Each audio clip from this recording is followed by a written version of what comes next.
See, whatever you're doing, however you spend your time, that tells you who you are. So think about what it is you like to create in your life experience. Once I look at how you commit your time, once I do an evaluation on how you spend your time, I can tell you exactly what you're committed to. People that say they have dreams or want to open a business or want to do something differently than what they're now doing, they don't like their jobs, they're unhappy, they're unfulfilled. People who say they want to improve their income level, look at how they spend their time. How they spend their time, the commitment of their time, how they use that will really tell the truth.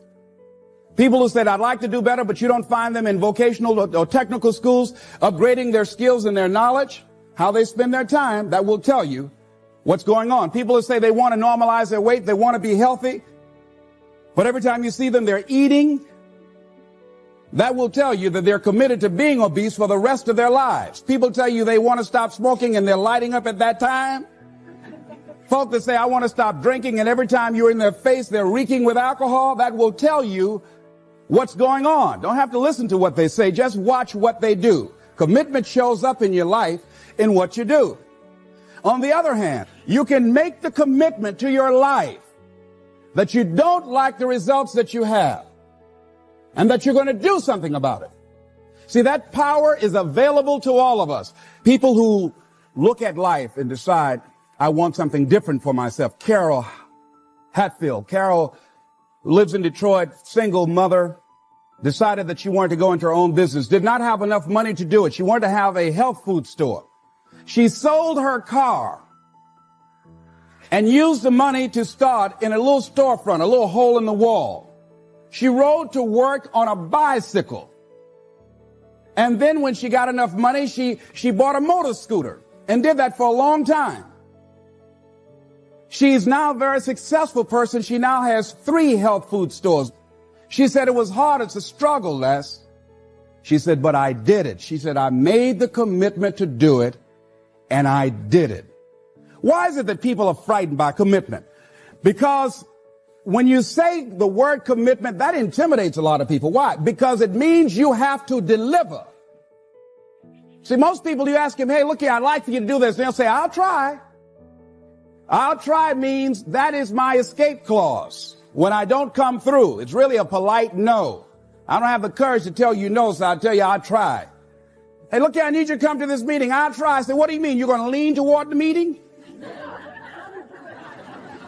Try and sit down. You either do or you don't. Try and take this pencil out of my hand. You either do or you don't. There's no such thing as try. So most people like to use that language. They don't want to commit themselves because commitment means, among many things, no excuse is acceptable. That's what it means. No excuse. That if you decided that you're going to do this, if it becomes hard, then do it hard. If it's difficult, so what? If it's inconvenient, so what? See, a lot of people made a commitment to come here tonight, but they looked outside and said, it's raining. The temperature dropped. It's cold outside.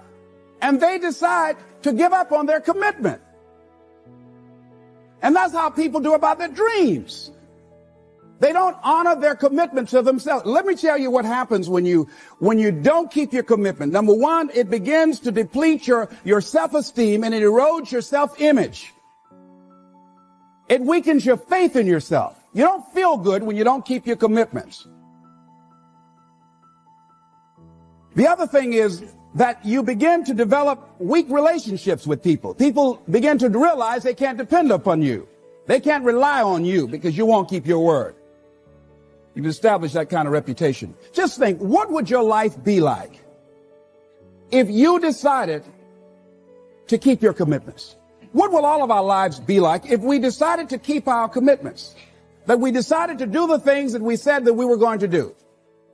That we wouldn't even speak it unless we were going to do it. If we decided just for a week, just see what your life can be like. Let's do it for a commitment to make it a 7-day commitment that I won't say I will do anything unless I'm going to do it.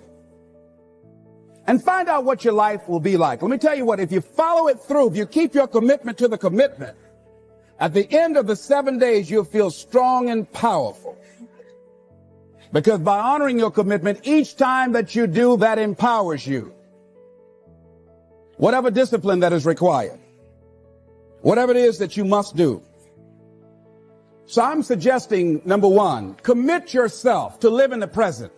I saw the movie, The Dead Poets Society, Robin Williams, and they had a line in there, seize the moment. Many of us are not able to move forward and develop and manifest our greatness because we spend so much time looking back or worrying about the future. Seize the moment.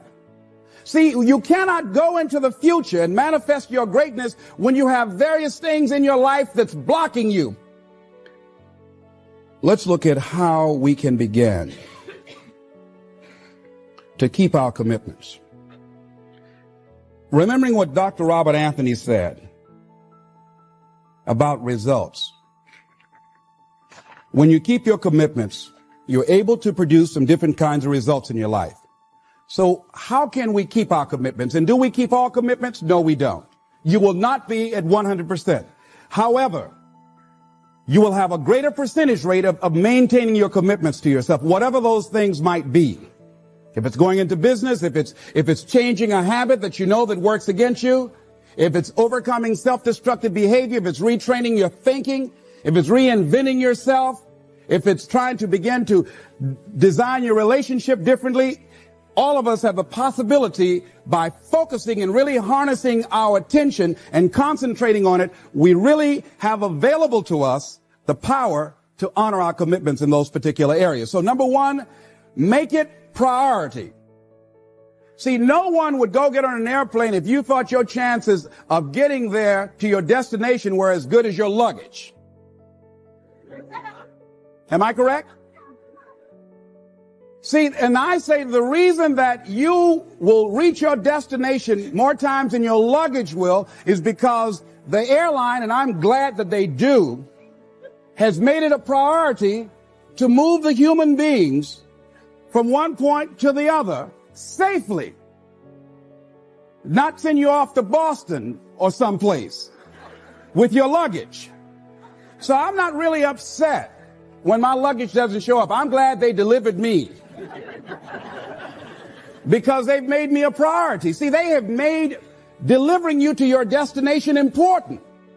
So if you want to honor your commitment, whatever you decide that you're going to do, make sure you make it important. Make sure it is priority. Keep it before you. The other thing is, whatever that you want to do, whatever you want to begin to create and beginning to manifest your greatness and strengthening your level of commitment, and it's really exercising your will, find something that you want to do on your goal, one action step, but make sure it stretches you, that it challenges you, but it's doable, that you can do it. This year I decided that I was going to exercise. So I started out doing just 10 setups and 10 push-ups. I know I can do that and not get upset about it. I can do that without thinking. So I started out small. Now I'm up to 50. But if I try to do 50 starting out, I wouldn't still be doing it. So I started doing it in manageable segments. Do that. And that strengthens your will. So my commitment now is strengthened and fortified by the activity of actually doing it. So now I can expand and build from there. When I decided to begin to manage my money differently, and I started saving 5% of my money, then I increased it to 10%, then to 15%. So now I have disciplined myself to live off 75% of my income. I took discipline to do that, but I started watching how I was spending my money. I started keeping a log and following myself. So you want to begin to find something that is manageable, that you know that you can do. The next thing, in beginning to keep your commitments to yourself, have some friends that will hold you accountable, that won't let you off the hook, that won't tolerate anything less than the best from you. People that will support you in this new way of being, in this new state of consciousness. The other thing is that important is have a contingency plan. See, many times when you make a commitment to do something, there are some other variables that will happen that you can't control or you perhaps did not think about. So you want to have some other plans going on. You want to become creative. See, most people don't keep their commitments because when something goes wrong, they just stop. They don't have a contingency plan. So they don't know what to do next. Start being creative. If you challenge yourself, many times we say, I don't know what to do. And I always ask myself, but if you did know what to do, Les, what will it be? That activates another part of my mind. I start thinking about the possibilities and just experimenting. But many of us just stop dead in our tracks. I don't know what to do. You do know what to do. You got genius in you.